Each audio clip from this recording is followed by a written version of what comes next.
Peace, family. You tapped into the DOA TBM. Don't forget to like, share, and subscribe for more content and updates. This one's so groovy, baby.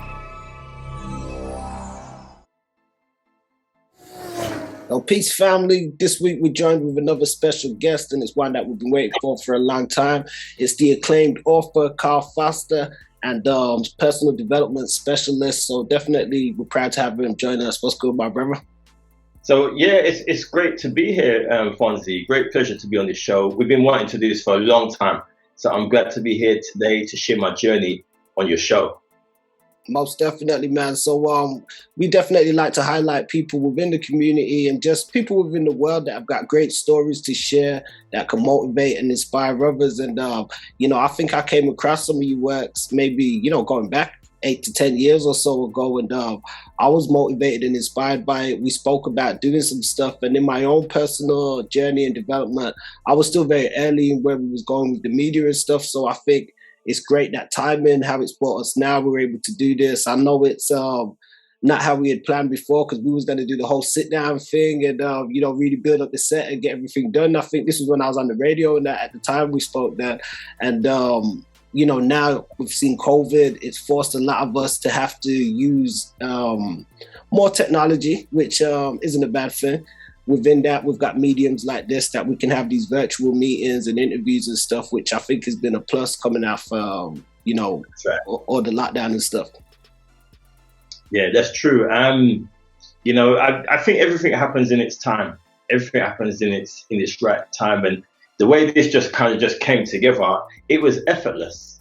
Which means this is meant to happen here now today. So it's just good to be here, and the fact that we've got the technology, which makes it convenient as well. It makes it more possible in some aspects. No, definitely. So we want to get into a bit of your story and stuff. Well, we're going to get into a lot of it, but in terms of an introduction for our listeners and stuff, how did you start out? Now, we've got it documented that you come from a disadvantaged background and began Selfmade and stuff. Well, I started thinking about being Selfmade from a very young age, going back to the 70s. So can you recount some of your early beginnings and just what's your background like? Absolutely. So for me, growing up in the 70s, it started out like a joyful life at first, but then there was challenges at home when my parents split up.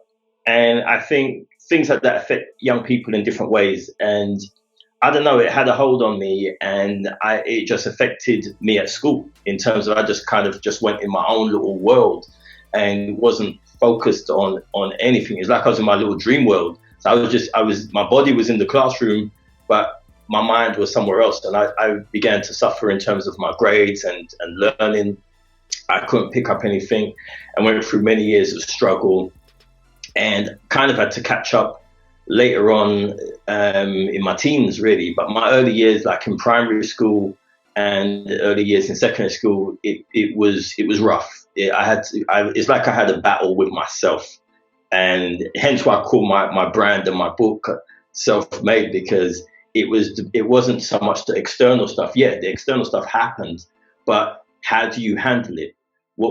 How are you going to react? How do you respond to it? So I responded by becoming an introvert and shy and just being in my zone, and things were going around me, and I just wasn't really there. And I had to deal with that battle. I had to come through that. Okay. We still see you mentioned that back in the 70s. We still see, I guess, signs of that even in modern society with a lot of youngsters, especially a lot of young Black children and stuff. Do you think, race had any implication to play amongst the times and stuff you was growing up and your experiences? So it was difficult because of challenges that were going on at home. I just became very introvert. And then I'm in this school where, there's demands on you. You need to be doing this. You need to be doing your work. You need to be paying attention to the teacher. And I was like, I'm in my own zone. I remember one time I didn't even want to go to school. I was like, I'm not going in. And my mom was like, you've got to go to school. And I held my ground, and somehow I didn't go to school that day, and I obviously had to go back in the following day. And it was just rough. It was really a really tough time for me in primary school. I think things kind of got a little bit better when I went in secondary school, but my grades were still terrible. And I started to hang out with the wrong type of kids, and we were skipping class when I got into secondary school. We were walking out of the school and walking up and down the street, and just we weren't, it wasn't going good. It wasn't going good. I really lost my way at that point and needed to get back on track. I mean, if I had a coach or a mentor at that time, that would have been sweet, but I didn't really have someone to kind of sit down with me at that point, which would have been worth millions for me. It would have been, I think it was what I needed. Luckily, I didn't get into any trouble. I didn't get into any trouble or anything like that. I just was skipping class and just hanging out with some kids, mucking about, and that was as bad as it got. Okay, I think it's kind of interesting you say that, because I think that a lot of times we miss out on the importance and the value of having good mentorship, especially for young people growing up. You mentioned a great point that oftentimes youngsters go into institutions and environments like the educational system or school, and they have external pressures and things that may be going on at home and in other places and stuff, and then they have to go to this place and sort of just throw themselves into what's going on there, and forget about their own sort of stuff as well. And it can help if somebody's there to actually talk to them, steer them in the right direction, for the right term.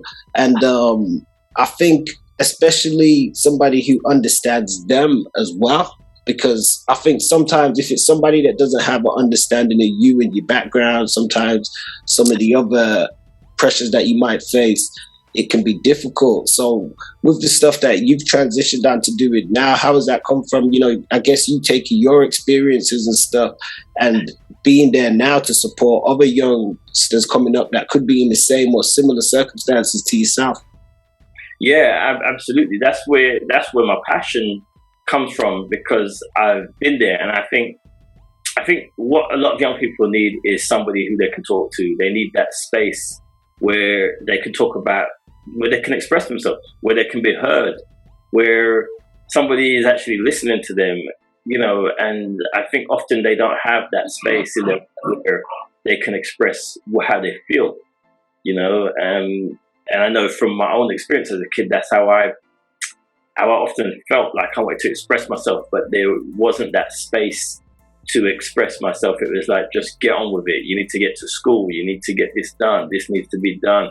But inside my mind, there's some things that are going on, and I need to get them out somewhere, And I think with young people these days, a lot of pressure is on them. A lot of things are going on like that, and they've got nobody ready to talk to, and often that can lead to them going down the wrong direction. Oh yeah, definitely. And we see it, and some of us have experienced it in different shapes and form. In some cases, worse than others. Like you say, fortunately, in your case, it wasn't that bad. You skipped a few classes, you hung out with the round crowding aspects, which a lot of us did in different ways. And but like you said, for some people, it can be worse if they don't have the right support around them or the right person to pull them in. With that being said, when you was younger, you was coming up, what was it that made you decide, say, what, I want different? And when did you start getting into not just personal development as you went on to teach, but just for yourself? Like being in my younger years, I think also I have come from a family where my mum and my grand was always talking about ambition, and then my dad, it wasn't my biological dad, but he was my dad. He was a businessman. He had his own business. He's from the Caribbean, and he was one of the first Caribbeans over here to set up his own business in East London and make something of himself. And he was a man that worked 7 days a week. So I was watching and looking at him, and I was really blown away by what he was doing. I admired him a lot. I would see him going to his place of business, unlock the door and go in there and set up his things and stuff like that. And I was thinking, so I think that helped me a lot to not go too off the rails. So yeah, I was skipping some classes because I wasn't engaged in the class. I was struggling to concentrate and to focus, and I couldn't really get myself to perform properly in the classes. So I drifted a bit, and I lost my way. But that was as bad as it got. I still had my moral values, and I didn't cross that in any shape or form. So it was just that battle with me to try and get through that little hiccup that I was going through in my young life. Okay.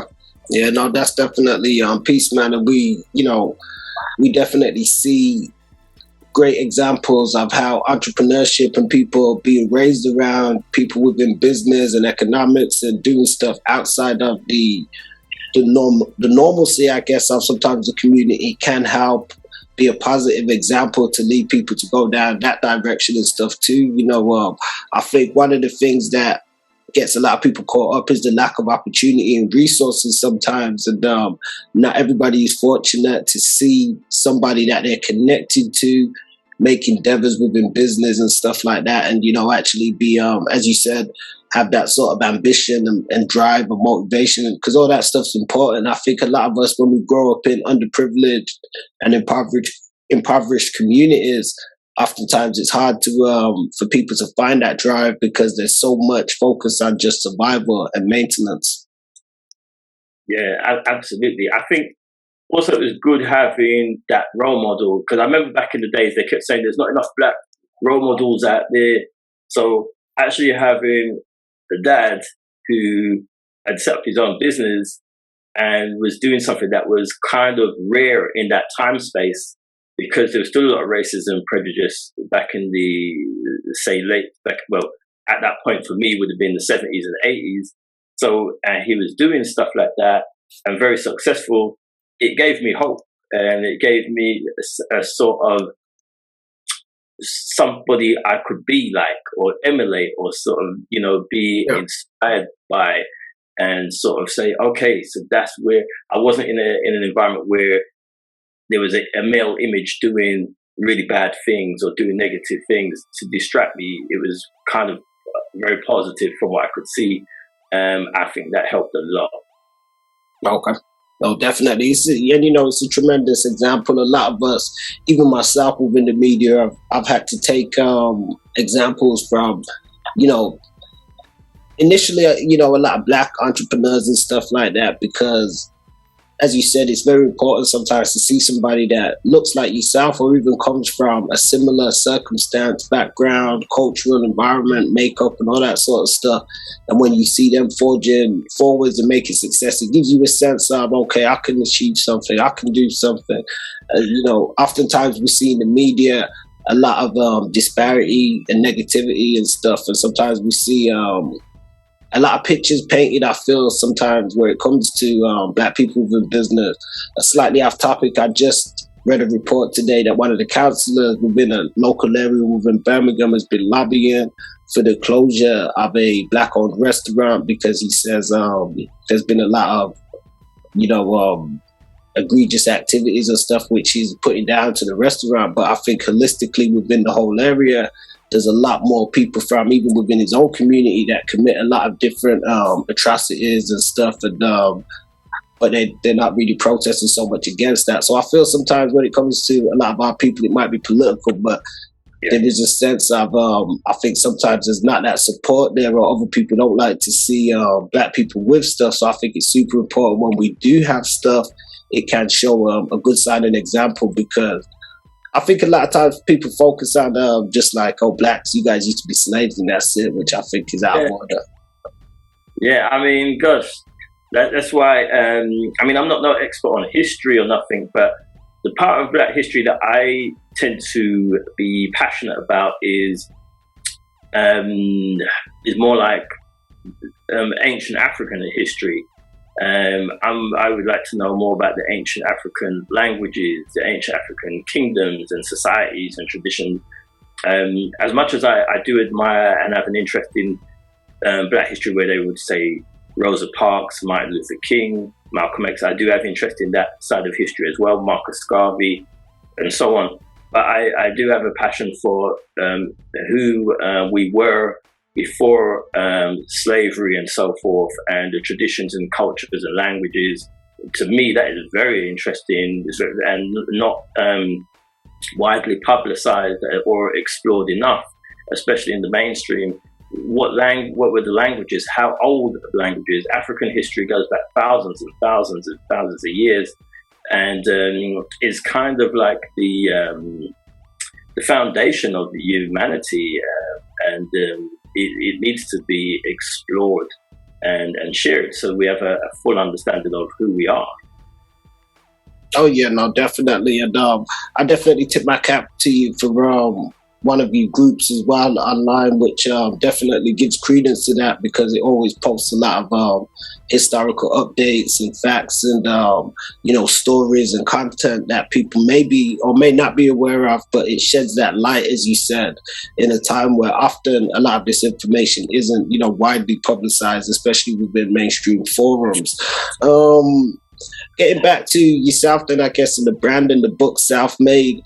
So can you recount some of the driving force that I guess made you really start putting the book together and saying, okay, you know what, I'm going to do a book. I'm going to, get this out there. What was your experience like? What was some of the challenges that you faced while putting it together? Yeah.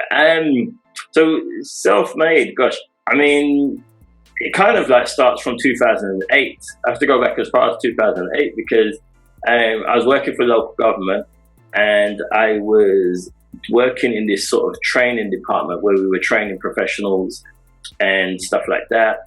And there was somebody there who was visiting to do a training course. There was a delegate there doing the training course, and she kept popping in every now and then. And we was talking about ambition and goals and things like that. And then she introduced me to read this book, which was about law of attraction and the mind and all of that stuff. And then I read the book, and I was blown away because it was talking about the emphasis of what you think and feel has a major impact into how you view the world and how you navigate through the world. And if you're positive, then your eyes are open to opportunity and positivity and things that can assist you in your way of life and help you to progress.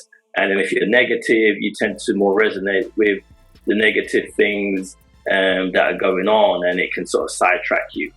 So I was blown away by the fact that we have got some sort of control over our direction in life, and I fell in love with that and started to study, read books, attend seminars and things like that.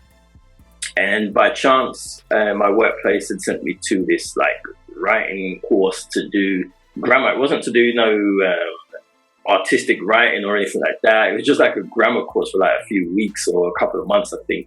And when they gave me the homework, we had to like write stuff, we had to create some sort of content. And I found it was coming out all inspirational because of the spiritual stuff I was studying. And I found everything was coming out sort of based on this philosophy. So even after the course finished, it born in me a new habit to write. And it was amazing because I was a kid who couldn't read or write. And now here I was in my pastime on a hot sunny day, writing, and I wrote some articles and posted it in the staff room newsletter, and suddenly the staff members were saying, whoa, yeah, And so I noticed there was an effect on it, and then I just started to develop it into a book, and spent like 12 months or more writing this book. And I published the book in 2012. And it just really became a complete new life for me and brought me onto this journey where I'm on today. Okay, sounds great. I mean, one of the taglines of the book is finding the goodness and greatness within. In terms of, the book and some of the personal development and stuff that you went on to extend to others, can you give examples of a particular, success story that you might be proud of, or somebody you've seen come on like leaps and bounds? So the success side, I sort of see is like, for me, for all my life before that point, I'd achieved some good goals, but that was an important one. That was a personal one because as a kid, I, for a long time, couldn't read or write. And when I was going to class, if there was ever a challenge where I had to read, that would be a humiliating, embarrassing moment. And it was a battle that I had for many years, and kind of just never really spoke about anything that had happened in that time. So to publish that book was like a big statement to my subconscious mind, you know, that I can read or write. I have got academic abilities. I can do something. And I think also another point which was good was for many years I'd watch on the news, watch the news or the media talking about struggles that young people were going on in schools. And I could only sit there and watch. I could just sit there on my couch and watch and not do nothing. And then when the book came out, suddenly I was in the schools talking to those young people. Suddenly I was doing one-to-one sessions, speaking to them. And it gave me a position of power where I could give back, not just watch from the couch anymore, but actually be there. I had a chance to go to a youth center where there was these kids that were getting in trouble all the time. They even had like a security guy there who had to be there just in case the kids railed up out of control a little bit. But I was there, and I sort of thought, I'm actually there with the young people. I'm not in my living room watching it on TV. I'm here, and I'm talking to them about my philosophy, about personal development. And I was getting them to read my book. Usually I go to a talk and I read the poems. I said, nah, I'm gonna get you guys to read the poems. They were trying to act tough and all this and that, but there I had them reading these positive, inspirational poems. They're human beings. They're people. They may act tough as a defense mechanism, as a way to defend themselves because the environment they're in is challenging and you have to show some sort of strength. But I had them reading my beautiful poems that are in the book and some random poems that I'd written, and I brought a bag of them with me that day. And they were reading them and they were starting to engage with me and say, so what is this sacrifice that you're talking about? They were asking me questions about the presentation. So I realized, I'm now in a position where I can do something, not just sit down on the couch and moan that there's, I said one time, they need a positive person out there to talk to the young people. And I ended up having to get up and do it myself and be the positive person to go and talk to the young people. It's definitely commendable. I think sometimes they say we have to be the change that we want to see, or sometimes I think it's the natural evolution of when we can actually see problems within the world and we're truly passionate about having resolutions to solve them. We sometimes develop into the people that end up solving them ourselves and stuff. So we definitely commend you on that. And it's a positive example of work being out there with young people doing that stuff. You mentioned sacrifice, which is something I did want to go on to just before, we move to the next point. But, because it was highlighted within the work and stuff that you do, how important sacrifice is and the principles of, finding your success through sacrificing that. So for the purpose of, our young people, could you give a bit of information on that? Yeah, the sacrifices is putting in that time. You could be out partying. There's times when I could be out partying, enjoying myself and messing around, and I'm studying. I remember a few years ago, everywhere I went, I had my earphones on. And I used to smile because people probably thought I'm listening to music. I was studying. I'd be on a bus, maybe it's a half an hour drive or an hour or so, and I've got my earphones on and I'm studying, I'm listening to my literature, and that's how it was. It was sacrificing that time to put in the work. It could be a hot sunny day, I'm in the park with my books and I'm reading and I'm studying about certain aspects of the mind. I'm researching the subconscious mind, how it works, and putting in those sacrifices for bigger gains. So it's sacrificing the smaller stuff that ain't going to get you anywhere, that ain't going to add to nothing, and putting in that time to study stuff that will at some point help somebody, support somebody, and help me to grow as a person as well, and find a way to create and put something out there that's of value to others. And I don't know, it's really added to my life and really opened my eyes, because for a long time, I felt like I was half asleep. Yeah. No, that's definitely important. And We won't get into it, I don't think, on this conversation because there's a lot of dynamics to it. You know, you spoke about just the conscious and unconscious mind and stuff, and just, you know, I'd definitely like to get you on at another point, and we'll do some stuff based around the mind and stuff as well. But, you know, we'll keep this one on the topic of the personal development and as an introduction and stuff to your work. And we apologize for any connectivity issues that we've had today because even for our audience there's been a few lags, so we apologize for that. But with that being said, you know, before we wind down on this one, what message would you leave for young people, like a motivational message for young people out there or for our young listeners, something that represents yourself and your brand? Believe in yourself. Believe in yourself. Trust in yourself, have love and respect for your life. You know, it's what you've got. Don't throw away your life like it's a piece of rubbish that you put in a bin. You know, it's your life, for God's sakes. You know, cherish it and value it. Set the image of who you want to be, what you want to be, what your purpose is, and go out there and let that be the light and the direction of your life. Have purpose. Definitely great, you know, advice, especially, you know, for young people, finding the light, especially in times of darkness and stuff like that as well. I think is super important. I definitely once again want to commend you on the work that you do, because we feel it's important just having mentors and having people impart such messages for not just youngsters but people alike that we can all, you know, learn from and develop and grow. Do you have any social media that you would like to leave, or, you know, websites where they could check out your work or your book, or if you want to plug? Yeah, sure. So they can please listeners, visit my website, www.selfmade.me.uk. I'm on Facebook, I'm on Twitter. So yeah, check me out. Okay, and it's called Author Faster on Facebook and Twitter and stuff. That's right. Most definitely. So yeah, it's been great having you. Definitely join us this week, and we can't wait to have you back on next time. I think it'll be great for us to expound into some other stuff just based around the mind and stuff. And this has been a great introduction and a long time, Jude.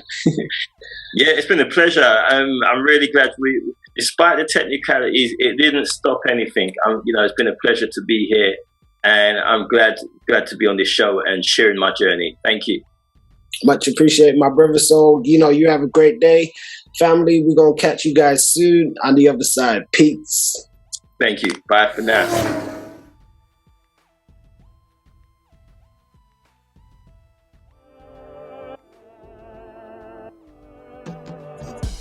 Peace, family. Don't forget to like, share, and subscribe, and check us out on abouttheonline.com. Don't forget to check us out on Facebook for exclusive playlists and social media for all different types of segments and content.